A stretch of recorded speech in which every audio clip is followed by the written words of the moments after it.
Details this morning in a story we've been following. U.S. auto sales is officially shutting down operations for good. Buying a bad car doesn't start with a breakdown. It starts with a decision, and too many people are still choosing the wrong brand. These 11 vehicles look like smart buys, but underneath, they're engineering disasters, financial traps, and dealership secrets rolled into one. Curious which innovative EV is already becoming a liability, or which luxury SUV turns into a flooded wreck. Stay to the end, because the final brand still tricks even the savviest buyers. Nissan. From everywhere to nowhere. Once a symbol of affordable Japanese reliability, the brand has decayed into a shell of its former self. The real story isn't about a single model. It's about how Nissan lost its grip on trust, performance, and purpose. Start with the Rogue. This compact sport utility vehicle, once a top choice for suburban families, has become a cautionary tale in modern design failure. Its continuously variable transmission, once hailed as innovative, has turned into one of the most hated drivetrain components on the road. Owners report jerking, slipping, and complete failure, often before even reaching 100,000 miles. Replacement costs range from $3,500 to $8,000, depending on location and drivetrain. And that's if the dealership even has the parts ready, which is far from guaranteed. The Altima shares the same fate. Across the 2015 to 2020 model years, a flood of complaints poured in detailing the exact same transmission problems. The promise of fuel efficiency quickly collapses when the car spends more time at the service bay than in motion. Camshaft and crankshaft sensor issues, intake gasket leaks, and failing catalytic converters round out the Altima's miserable resume. Once considered a competitor to the Honda Accord and Toyota Camry, the Altima now resembles a vehicle that gave up trying. Then comes the Frontier, a truck that looks the part but struggles with the basics. The 2018 to 2021 models have been repeatedly criticized for unresponsive steering, an outdated interior, and a ride quality that feels like punishment. Despite its off-road styling and rugged image, the Frontier has been left in the dust by more refined rivals, like the Toyota Tacoma or even the Ford Ranger. Nissan scaled back production, but the damage to consumer trust is harder to reverse. From design stagnation to engineering shortcuts, Nissan's downfall wasn't a single event. It was 1,000 small compromises, each one slowly draining value from the badge. Still, there's one thing worse than buying a car that breaks. It's buying a luxury vehicle that does the same thing and charges triple for the privilege. Look, we dug through reliability reports, ownership surveys, and repair databases, so you don't have to. Now you've got the truth brands don't want you to hear. If that saved you time or money, hit subscribe and let us know in the comments. Jaguar, the expensive headache. You don't drive a Jaguar, you survive it. The F-Pace enters the room with charisma, sleek lines, muscular stance, and that unmistakable British badge. It promises power, sophistication, and prestige. What it delivers is chaos. Models built between 2016 and 2020 are now infamous. The infotainment system freezes in the middle of navigation. The stop-start function misfires in hot weather, and the interior, it literally melts. Drivers have reported glue seeping from the steering wheel, a disgusting reminder that some luxury touches are only skin deep. Squeaks and rattles infiltrate the cabin like a broken symphony. Doors, dashboards, and suspension components lose harmony and then fall apart. The mechanical issues are worse. Transmission glitches emerge early, oil leaks soon follow, and sensors fail at alarming rates. Jaguar's hallmark has become unpredictability. Owners are left second-guessing every alert, every lag, every delay. One repair visit leads to another, then another. And over a 5-year period, the average Jaguar F-Pace racks up over $13,000 in repair bills. That does not include routine maintenance or unexpected emergencies, just the privilege of keeping it on the road. J.D. Power slapped Jaguar with below-average reliability ratings across nearly all categories. For many, it's a deal-breaker. For others, it's a delayed realization, one that arrives only after the warranty expires. Jaguar once built legends. Now it builds liabilities disguised in leather. For buyers drawn in by elegance and name recognition, the fall is especially painful. And yet, this story is not unique. There's another brand that took an even more powerful legacy and turned it into a slow-motion breakdown. Jeep, America's off-road lie. They invented the sport utility vehicle. Then they weaponized nostalgia. Buyers thought they were purchasing history. What they got was an expensive lesson in mechanical failure. Start with the Wrangler. The third-generation models, particularly from 2007 to 2018 delivered more recalls than road trips. Electrical bugs plagued owners from the moment they drove off the lot. Brake systems failed. Steering systems were so loose that drivers described them as suggestions rather than commands. The infamous death wobble of the 2017 Wrangler wasn't just an isolated incident. It was a systemic flaw that led to 5 federal investigations and over 1,500 consumer complaints. Then came the 2018 model. Hailed as the best of the worst, it suffered 12 recalls and served as a grim reminder that iconic styling doesn't fix poor engineering. Even ride comfort, a non-negotiable for modern buyers, fell apart. The seats are stiff, the cabin cramped, and the suspension bounces over city streets like a poorly tuned trampoline. Jeep's Grand Cherokee should have been the redemption arc. Instead, it delivered its own set of disappointments: premature brake wear, glitchy power steering, and a nightmare component known as the totally integrated power module have left thousands of owners frustrated and financially drained. TIPM failures often lead to no-start issues, random stalling, or complete electrical shutdown, all without warning. And replacement? That runs well into the thousands, if you can even find a dealership willing to diagnose it properly. For a brand built on rugged adventure, the reality is a patchwork of recalls, lawsuits, and owner regret. Only 25% of Wrangler owners believe their vehicle will hit 200,000 miles, a stunning stat for a brand that sells longevity as a lifestyle. Yet, Jeep's fall from grace is only part of a larger story, because now it's time to talk about a manufacturer that sells itself on German engineering while delivering mechanical anxiety in disguise. Volkswagen. Engineering or illusion? German engineering once stood as a global benchmark. It meant overbuilt components, mechanical elegance, and trust that the machine beneath you would last a generation. But for too many Volkswagen drivers today, those ideals have rusted away, replaced by dashboard chaos, mystery noises, and breakdowns that feel almost intentional. For anyone looking beneath the sleek body lines of the Jetta and Atlas, what they'll find is not engineering excellence, but engineering erosion. Start with the Jetta. Once an icon for affordable European performance in America, it now carries a warning label in buyer forums and ownership surveys. The 2019 model year marked a visible shift. Reliability scores collapsed, just 1 out of 5 stars. Owners immediately pointed to a flawed transmission that stumbled through gear shifts with hesitation, jerks, and grinding noises, especially in the ironically named Eco mode. Dealerships shrugged it off, calling it normal. But when normal starts sounding like sabotage, trust in the brand quickly collapses. The problems only deepen. Jettas have been plagued with head gasket failures, leading to coolant leaks, overheating, and engine damage that costs thousands to fix. These aren't high-mileage vehicles either. Many of these breakdowns occur far too early in ownership. Add failing window regulators, trunk latches that break randomly, and alignment issues in doors and trim, and suddenly the Jetta feels more like a prototype than a production car. Now scale up those problems to the Volkswagen Atlas, a vehicle marketed as the ultimate family SUV. Engine issues begin with connecting rod bearings. These small components carry the full force of the engine's power stroke, and when they fail, it's catastrophic. Drivers have reported horrifying stalls in traffic and total engine seizure. Meanwhile, the brake master cylinder, a part you hope never to think about, has caused total brake failure in documented cases. The worst part? You don't know it's coming until it's too late. And don't get started on the electrical system. Glitches plague the Atlas. Infotainment crashes, ghost alerts, and malfunctioning reverse cameras turn basic driving tasks into stress-inducing gambles. Even the turbocharged 4-cylinder engine can't redeem it. With passengers and cargo, it wheezes, lags, and offers none of the confident push an SUV should. Volkswagen built its name on reliability and precision, but what drivers are experiencing now is illusion, an expensive one that collapses the moment you drive off the lot. Think that's bad? Wait until you see what happens when Prestige turns into a paycheck-devouring machine. Audi Prestige in pieces.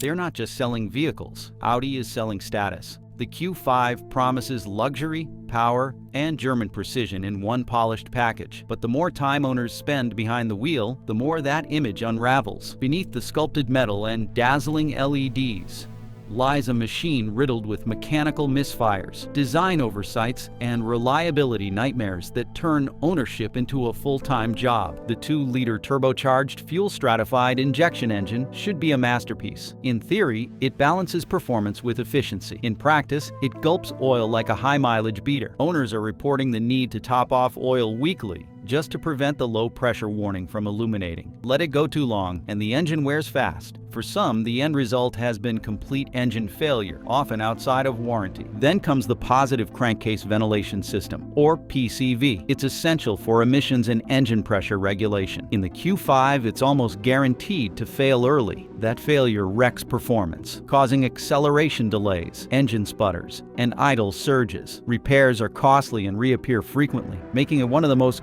complained about Audi components of the last 5 years. The tech package doesn't offer relief. Infotainment screens freeze mid-navigation. Climate controls glitch into full heat mode in summer. Parking sensors cry wolf, and rear cameras flicker or fail altogether. These aren't isolated incidents. They're repeated themes across forums, review sites, and service departments. And just when you think it couldn't get worse, Audi throws in water leaks, not just drips, but pooled moisture in footwells and trunks, resulting in mildew, rust, and electronic failure. Owners paying over $50,000 for a Q5 are discovering water damage more typical of decade-old budget cars. Even safety isn't safe. Emergency braking, blind spot alerts, and adaptive cruise all suffer from sensor errors. For a brand pushing autonomous features, these lapses are more than embarrassing. They're dangerous. Resale value, once a badge of Audi's success, is slipping. Buyers are catching on. Repair costs are rising, and dealership wait lists for basic parts are weeks long. But if you think German automakers are the only ones bleeding reputation, just wait, because the next brand took reliability off the table entirely. Mitsubishi,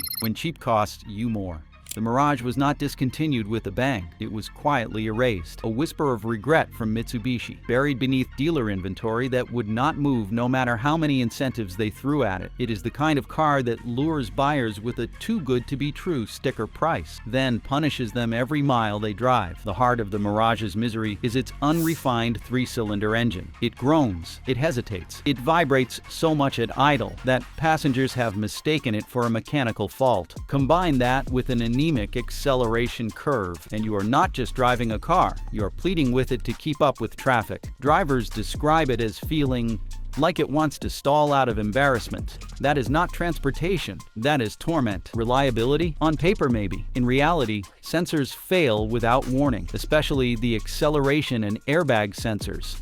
Critical systems you never want to gamble with. Some owners report that their doors refuse to latch properly after light use, with hinges loosening far sooner than expected. When your vehicle cannot promise that it will shut, lock, or deploy its airbags during a crash, its cheap price is not a bargain. It is a risk. Inside, things do not improve. The interior feels like a forgotten economy car from 2005. Plastic so thin you can flex them with your knee. Upholstery so low grade it starts to fray after a few hot summers. And crash test scores? Miserable. Rear passenger safety was especially poor in several major impact tests, which begs the question, who exactly is this car protecting? Even the low maintenance cost, averaging under $500 per year, becomes irrelevant when you are visiting the shop more often than you're changing your oil. The Mirage was discontinued in late 2024 without a redesign, a replacement, or even a farewell. It simply vanished from the showroom like it was never meant to be there in the first place. However, as much as the Mirage failed to deliver, there is another brand that somehow managed to build something even worse, a car that looked like it was smiling, even as it sent owners into financial despair. Fiat, the jelly bean on stilts. The 500L is what happens when design wins an argument over engineering. Quirky? Absolutely. Memorable? Maybe. But functional? Not a chance. Fiat tried to cash in on the crossover craze by stretching their iconic city car into something vaguely SUV-shaped, and what they built was one of the most forgettable flops in modern automotive history. The exterior promises personality. The interior delivers disappointment. With models produced between 2014 and 2017, owners faced recurring issues that made the 500L feel more like a failed prototype than a production vehicle. Engine stalling was one of the most reported issues. We are not talking about a car that hesitates. We are talking about engines that die at stoplights and fail to restart without multiple ignition attempts. Then came the transmission meltdowns. Owners report sudden gear slipping, grinding, and delays that make merging on the highway feel like playing chicken. These are not quirks. These are core failures in the systems meant to keep the car moving forward. Fiat's dual clutch system, once hailed for efficiency, instead became notorious for its unreliability and jerky behavior. Safety recalls followed like clockwork. airbags that did not deploy, fuel leaks that posed fire risks, suspension defects that turned city potholes into structural tests, and when the 500L was not falling apart, it was depreciating faster than most buyers could pay it off. Some owners reported losing more than 50% of the car's value within 3 years of ownership. Inside, space was not the issue. Ride quality was. Despite the elevated profile and larger cabin, the 500L never felt like a proper crossover. It bounced over bumps, rattled on rough roads, and leaned awkwardly into turns. Even routine driving felt laborious, like the car was trying to escape its own design. Fiat officially ended production of the 500L in the United States in 2021. There was no upgrade, no redemption arc, no comeback story. It came, it failed, it vanished, and the people who bought it, they are still trying to forget. Now imagine a vehicle that did not disappear, but stayed just long enough to build a loyal following before it began quietly betraying their trust. The next brand on our list proves that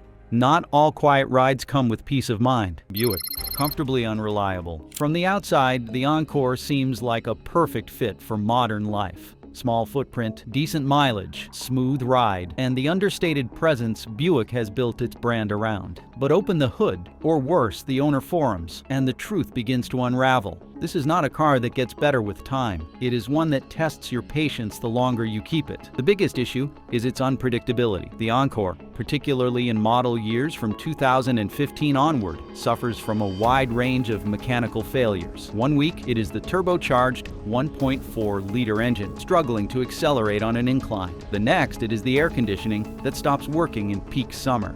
Then comes the electrical system with dashboard errors, infotainment lockups, and rear camera glitches that make the car feel more like a beta test than a finished product. Airbag recalls, seatbelt tension failures, and brake issues have all earned the Encore a spot on the National Highway Traffic Safety Administration's radar. It is the kind of vehicle that appears respectable in a dealership lot, quiet, clean, sensible, but begins to unravel piece by piece once it leaves the warranty window. The engine, despite its turbocharged promise, feels sluggish under real-world driving. Merge onto the freeway or try to pass a semi-truck and you quickly realize it is more bark than bite. The 6-speed automatic often hesitates, especially when transitioning between city and highway speeds, making responsiveness feel inconsistent at best and dangerous at worst. Interior tech is another sore point. The infotainment system, already outdated by 2020 standards, becomes a source of frustration with poor responsiveness and compatibility issues. And while the Encore boasts decent cargo room for its size, that benefit gets lost in the haze of reliability concerns. Resale value is among the lowest in its class, mostly because informed buyers know what this car really is. A short-term solution that becomes a long-term regret for a vehicle sold under the promise of premium comfort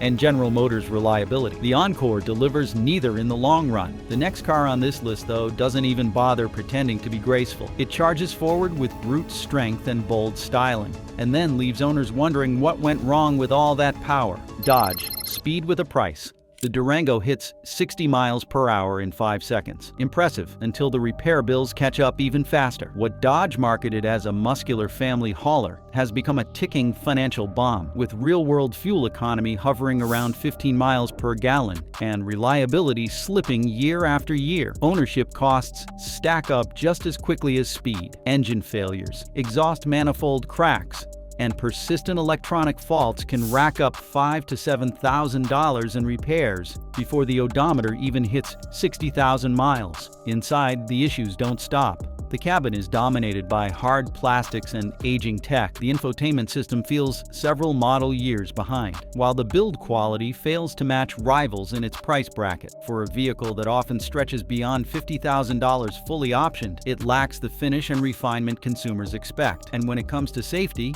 the Durango falls behind. Crash test scores remain middling, and key driver assistance features are locked behind pricey packages, if they're offered at all. What makes this worse is the image Dodge leans into: tough, raw, and unfiltered power. It's a narrative that sells well in ads, but on the road, owners are facing a different reality. Worn suspension parts, premature brake wear, and drivetrain vibration all take their toll. Even loyal Dodge fans have begun to question whether performance alone justifies this much compromise. As dealership incentives dry up, and resale values fall, the Durango's true cost becomes harder to ignore. It may look like a performance bargain, but long-term it's more of a financial trap. And while burning fuel hurts your wallet, what's next doesn't even need gas to drain your savings. It just needs a fender bender. Rivian, the $40,000 fender bender. They promised to change the future of trucks and delivered one of the most unpredictable buying experiences on the market. The R1T stunned early adopters with bold design, cutting-edge tech, and silent performance. But behind the launch hype came a cold dose of reality. One low-speed crash, just a minor dent and panel replacement, led to a jaw-dropping repair quote, over $40,000. That wasn't an exception. It's a repeating pattern for owners across the United States. Why? The R1T's design prioritizes innovation over practicality. Body panels are integrated with structural elements, and the battery pack's placement beneath the cabin complicates even minor repairs. Most traditional shops won't touch it, and Rivian's own network is still scaling, with limited certified service centers. Parts delays and a customer service team stretched thin. What used to be a few days in the shop now turns into months-long nightmares, sometimes just for a cracked taillight. Even without accidents, reliability remains shaky. The 2022 model year was slammed in owner surveys for software instability, sensor errors, and sudden shutdowns. Battery drain issues, phantom warnings, and infotainment glitches continue to haunt daily driving. Owners expected refinement. Instead, they got rushed production under the pressure of a startup chasing scale. Maintenance costs remain unpredictable. Some owners escape with minimal annual expenses. Others face unexpected out-of-pocket repairs due to inconsistent service policies or warranty disputes. Combine that with a used market that is already skittish, and Rivian's early reputation is quickly slipping from groundbreaking to risky. Electric vehicles should offer peace of mind, not panic. But for many R1T buyers, the thrill of innovation has faded, replaced by repair bills, wait lists, and regret. Still, that's nothing compared to what comes next, because there's one brand that makes Rivian look like a dependable daily driver in comparison, a luxury badge that has perfected the art of disappointment. Land Rover, the luxury time bomb.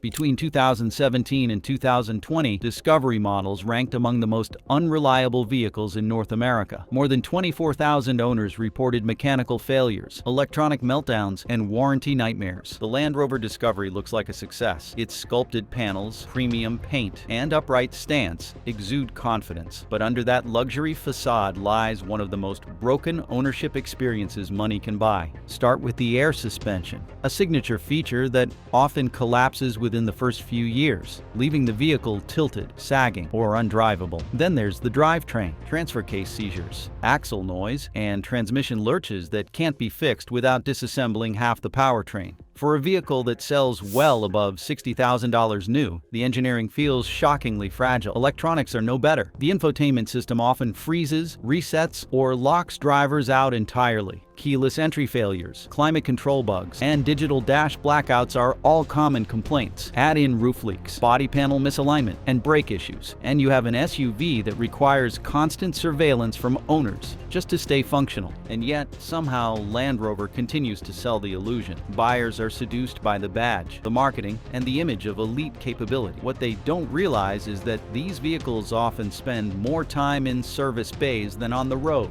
Even the dealership experience can be inconsistent, with long parts wait times and few meaningful long-term solutions. Post-warranty ownership is where the real pain begins. Parts are expensive, labor rates are steep, and repairs often uncover new issues during inspection. Some owners report paying over $10,000 annually just to keep their Discovery running. The resale market reflects this reality. Values collapse within 3 years, and trade-in offers plummet faster than any other vehicle in its class. It's not just the worst luxury SUV to own, it's a trap that preys on aspiration. If reliability matters, walk away, because once the shine wears off, the Discovery reveals what it really is: a premium-priced disaster. And by the time you realize it, you've already discovered the hard way. Now that all for this video, but tell me, which of these brands have you personally dealt with? Did the problems start early, or did they sneak up after the warranty ran out? We want to hear your story, so drop it in the comments and let others know what to avoid in 2025. Thanks for watching.